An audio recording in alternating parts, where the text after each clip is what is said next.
शीर्षक आखिरी चिट्ठी और अंतिम सफ़र। शहर की उस भीड़ भाड़ वाली गली में एक 2 मंजिला पुराना मकान था। उसकी दीवारें कभी सफ़ेद रंग की हुआ करती थीं, लेकिन अब वक्त और मौसम की मार ने उन पर एक अजीब सी उदासी की परत चढ़ा दी थी। उस घर के सामने एक छोटा सा बरामदा था, जहाँ एक पुरानी लकड़ी की आराम कुर्सी रखी रहती थी। उस कुर्सी पर बैठते थे आलोक जी। आलोक जी की उम्र जीवन के 70 बसंत देख चुकी थी। चेहरे पर झुर्रियों की गहरी लकीरें थीं, जो उम्र से ज़्यादा उनकी ज़िंदगी के तजुर्बों और अकेलेपन की गवाही देती थीं। उनके बाल पूरी तरह सफ़ेद हो चुके थे, जिससे सिर पर चांदी की कोई चादर बिछी हो। उनकी आंखों में एक अजीब सी खामोशी और ठहराव था, एक ऐसा इंतज़ार जो शायद कभी ख़त्म नहीं होने वाला था। आलोक जी रेलवे के एक रिटायर्ड बाबू थे। पूरी ज़िंदगी उन्होंने पटरियों पर दौड़ती ट्रेनों को हरी झंडी दिखाई थी, लोगों को अपनी मंजिलों तक पहुंचते देखा था। लेकिन आज जीवन के इस पड़ाव पर वो खुद एक ऐसे स्टेशन पर खड़े थे जहां कोई गाड़ी रुकने वाली नहीं थी। उनकी पत्नी सरला को गुजरे हुए लगभग 5 साल हो चुके थे। सरला के जाने के बाद उस बड़े से घर में सिर्फ आलोक जी और उनकी तन्हाई रह गई थी। उनका एक बेटा था अमित। अमित पढ़ाई में बहुत होशियार था। जब वो छोटा था तो आलोक जी अपनी कम सैलरी में से भी पैसे बचाकर उसके लिए अच्छी किताबें और खिलौने लाते थे। अमित अक्सर कहता था, पापा जब मैं बड़ा आदमी बनूंगा तो आपके लिए एक बड़ी गाड़ी खरीदूंगा और आपको कभी पैदल नहीं चलने दूंगा। आलोक जी उस वक्त मुस्कुरा देते और अमित को गले से लगा लेते। वक्त बदला, अमित बड़ा हुआ, उसकी पढ़ाई पूरी हुई और उसे विदेश की एक बहुत बड़ी कंपनी में नौकरी मिल गई। शुरुआत में अमित हर हफ्ते फ़ोन करता था, फिर हफ्तों से महीने हुए और धीरे धीरे महीनों से साल बीतने लगे। अब अमित के पास फ़ोन करने का वक्त नहीं था। जब भी आलोक जी का फ़ोन जाता, उधर से एक ही जवाब मिलता, पापा मैं ज़रा एक मीटिंग में हूँ, बाद में बात करता हूँ।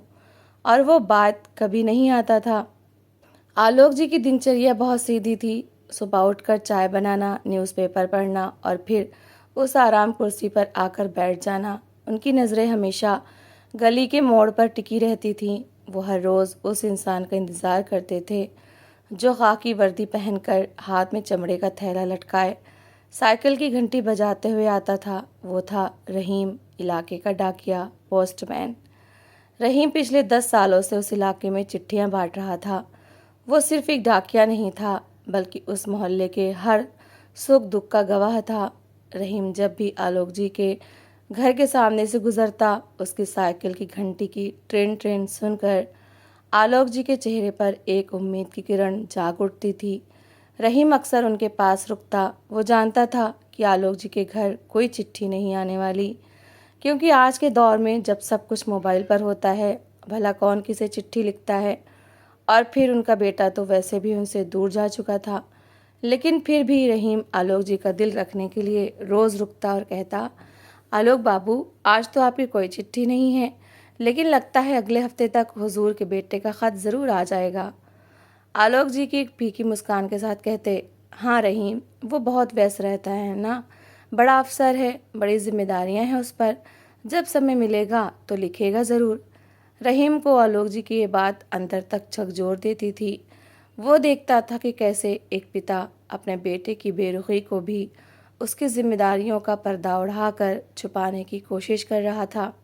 रहीम अक्सर उनके लिए बाजार से दवाइयाँ ला देता, कभी कभी उनके घर के छोटे मोटे काम कर देता। दोनों के बीच एक ऐसा रिश्ता बन गया था जो खून का तो नहीं था, लेकिन एहसासों का बहुत गहरा रिश्ता था। एक दिन शहर में सुबह से ही मूसलाधार बारिश हो रही थी। आसमान में काले घने बादल छाए हुए थे और हवाएं इतनी तेज थीं कि खिड़कियां और दरवाजे अपने आप खटखटा रहे थे। ऐसे मौसम में बाहर निकलना असंभव था। आलोक जी अपने कमरे में अकेले बैठे थे। बाहर गिरती बारिश की बूंदों की आवाज़ उनके दिल के सूनेपन को और बढ़ा रही थी। समय काटने के लिए उन्होंने अपने कमरे के कोने में रखी एक पुरानी लोहे की अलमारी खोली। उस अलमारी के सबसे निचले हिस्से में एक लकड़ी का छोटा सा बक्सा रखा था। आलोक जी ने उस बक्से को बाहर निकाला और उस पर जमी धूल को अपने हाथों से साफ किया। जब उन्होंने बक्सा खोला तो उसके अंदर पुरानी यादों का एक समंदर बंद था। बक्से के अंदर अमित के बचपन के कुछ खिलौने थे, एक छोटी सी प्लास्टिक की कार जिसके 2 पहिए गायब थे।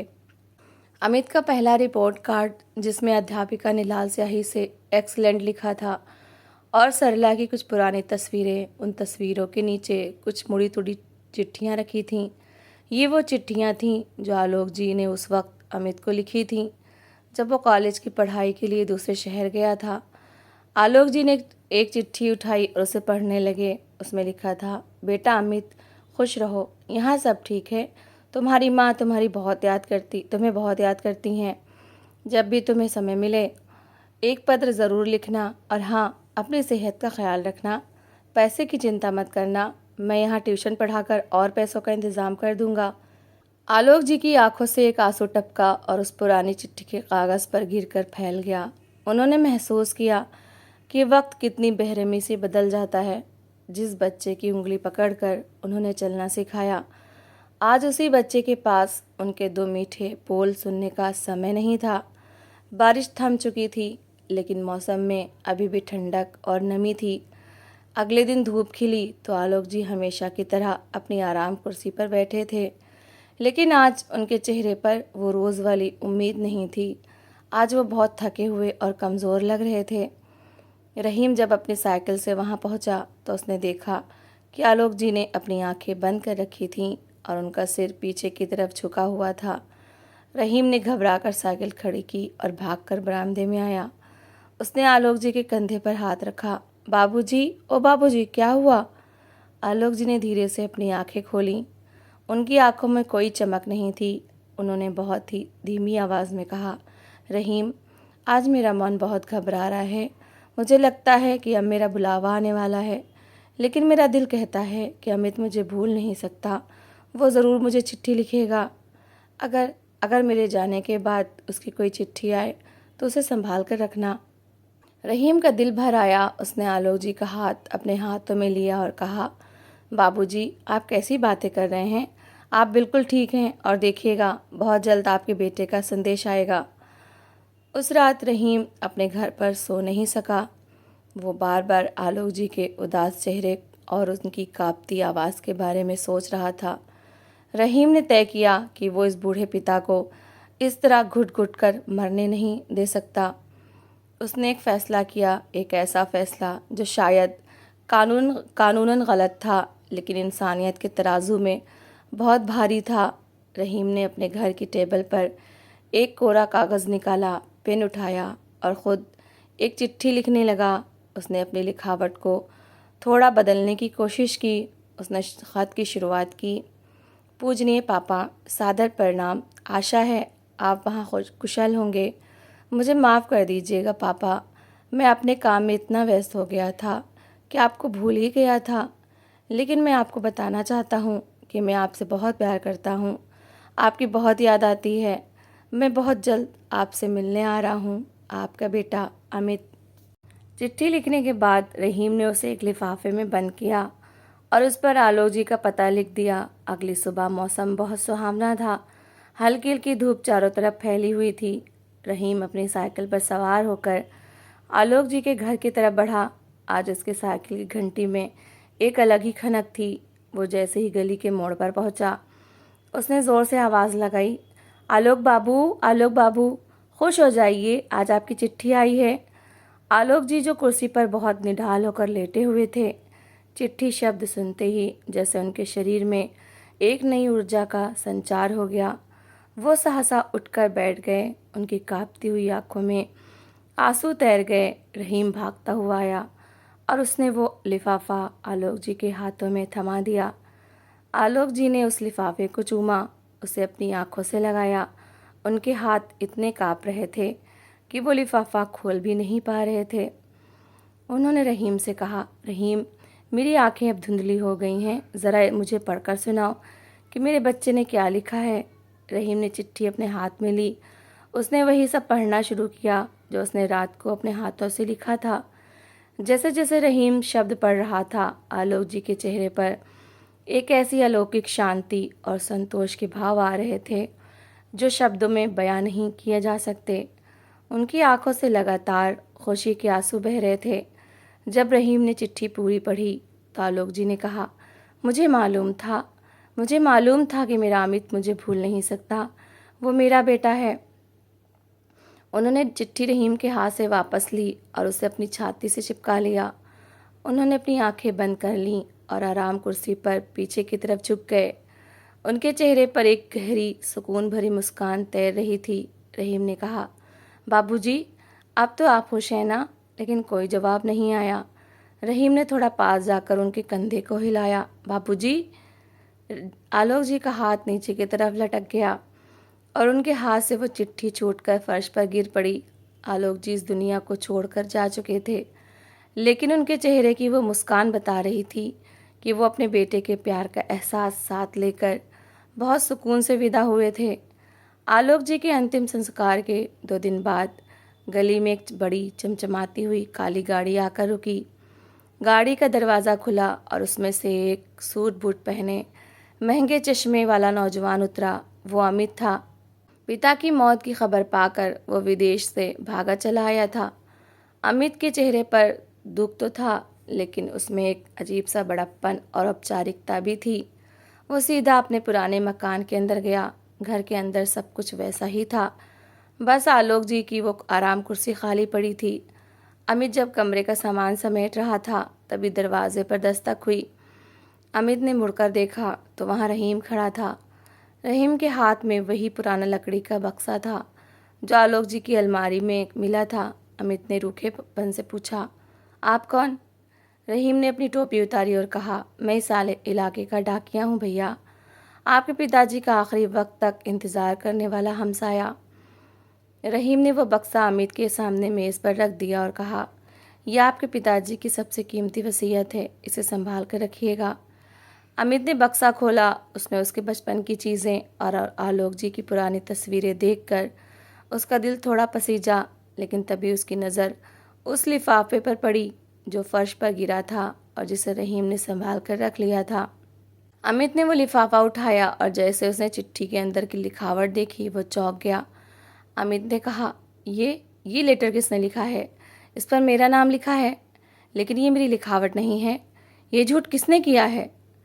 रहीम ने अपनी आंखें झुका ली और बहुत ही गंभीर लेकिन शांत आवाज़ में कहा, ये झूठ मैंने किया है भैया। अमित गुस्से से चिल्लाया, तुम्हारी हिम्मत कैसे हुई मेरे नाम का फर्जी लेटर लिखने की? तुम जानते हो ये एक जुर्म है। रहीम ने अमित की आंखों में आंखें डालकर कहा, हाँ, मैं जानता हूँ कि ये कानून की नज़र में जुर्म है, लेकिन एक बूढ़े मरते हुए बाप को तड़पते हुए देखना इंसानियत की नज़र में उससे बड़ा जुर्म था। आपके पास तो अपने बूढ़े पिता के लिए 2 मिनट का समय नहीं था भैया। वो रोज़ सुबह से शाम तक उस गली के मोड़ को ताकते रहते थे कि शायद आज उनके बेटे की कोई खबर आएगी। रहीम ने आगे कहा, जब उनका आखिरी समय आया तो वो सिर्फ आपके प्यार के भूखे थे। मैंने उन्हें वो फर्जी ख़त नहीं दिया होता तो वो अपनी आखिरी सांस तक आपके नाम के लिए तड़पते रहते। मैंने आपके नाम का इस्तेमाल करके एक मरते हुए बाप को उसकी ज़िंदगी की सबसे बड़ी खुशी दी है। अगर इसके लिए मुझे जेल भी जाना पड़े तो मुझे कोई अफसोस नहीं होगा। रहीम की बातें अमित के कानों में पिघले हुए शीशे की तरह उतरीं। उसका सारा अहंकार, उसका बड़ा पद, उसकी बड़ी गाड़ी और उसका पैसा, सब कुछ एक पल में ताश के पत्तों की तरह ढह गया।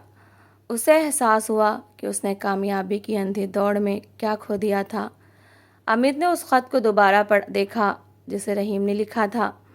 उसने पढ़ा कि कैसे एक अजनबी ने उसके हिस्से का प्यार और फ़र्ज़ कागज़ पर उतार कर उसके पिता को सुकून दिया था। अमित के घुटने टिक गए और वो उसी फर्श पर बैठकर फूट फूट कर रोने लगा। वो उस आराम कुर्सी के पास गया, उसे छुआ और रोते हुए बोला, मुझे माफ़ कर दीजिए पापा, मुझे माफ़ कर दीजिए। मैं बहुत बड़ा आदमी बनने निकला था, लेकिन इंसान बनना ही भूल गया। रहीम ने रोते हुए अमित के कंधे पर हाथ रखा और कहा, भैया, जो चला गया वो वापस नहीं आता, लेकिन उनके हिस्से का जो प्यार बच गया है उसे अब उन लोगों में बांटिए जो ज़िंदा हैं और आपके करीब हैं। अमित ने अपने पिता की उस तस्वीर को अपने सीने से लगा लिया। मकान आज भी वही था, गली भी वही थी, लेकिन अब उस घर में अकेलेपन की नहीं बल्कि एक गहरे पश्चाताप और बदले हुए इंसान की कहानी गूंज रही थी। रहीम अपनी साइकिल लेकर धीरे धीरे गली से बाहर निकल गया। ये सोचते हुए कि डाकिये का काम सिर्फ कागज़ के टुकड़े पहुंचाना नहीं, कभी कभी बिखरे हुए दिलों को एहसासों से जोड़ना भी होता है। पैसा, शहर और कामयाबी अपनी जगह है, लेकिन जो सुकून अपनों के पास होने में है, वो दुनिया के किसी कोने में नहीं। बेटे को अपनी कामयाबी के साथ साथ उस बूढ़े पिता की अहमियत को भी समझना चाहिए था, जो सिर्फ उसकी राह देख रहा था। समय रहते अपनों की कदर करना और उनसे जुड़े रहना ही जीवन की सबसे बड़ी सफलता है। इस कहानी में डाकिये का किरदार हमें सिखाता है कि किसी की उम्मीद को टूटने से बचाना सबसे बड़ा पुण्य है। उसने सिर्फ अपनी ड्यूटी नहीं निभाई, बल्कि एक टूटते हुए पिता को सहारा देने के लिए अपने फ़र्ज़ से ऊपर उठकर काम किया। दूसरों के दुख को समझना और बिना किसी स्वार्थ के किसी के चेहरे पर मुस्कान लाना ही सच्ची इंसानियत है। रिश्ते पैसों के मोहताज नहीं होते, इन्हें सिर्फ वक्त और अपनों के साथ की तलाश होती है। ज़िंदगी में चाहे कितनी भी ऊंचाइयां छू लो, लेकिन कभी उन जड़ों को मत भूलना जिन्होंने तुम्हें खड़ा होना सिखाया। तो दोस्तों, इस कहानी को लेकर आपकी क्या राय है? कमेंट सेक्शन में अपनी राय ज़रूर शेयर करें। और अगर आपको हमारी आज की कहानी अच्छी लगी हो तो प्लीज़ इसे लाइक शेयर ज़रूर करें, और ऐसी ही emotional, suspense, family story, love story, motivational story को सुनने के लिए मेरे चैनल को सब्सक्राइब ज़रूर करें। तो मिलते हैं एक नई और दिलचस्प कहानी के साथ। Thanks for watching.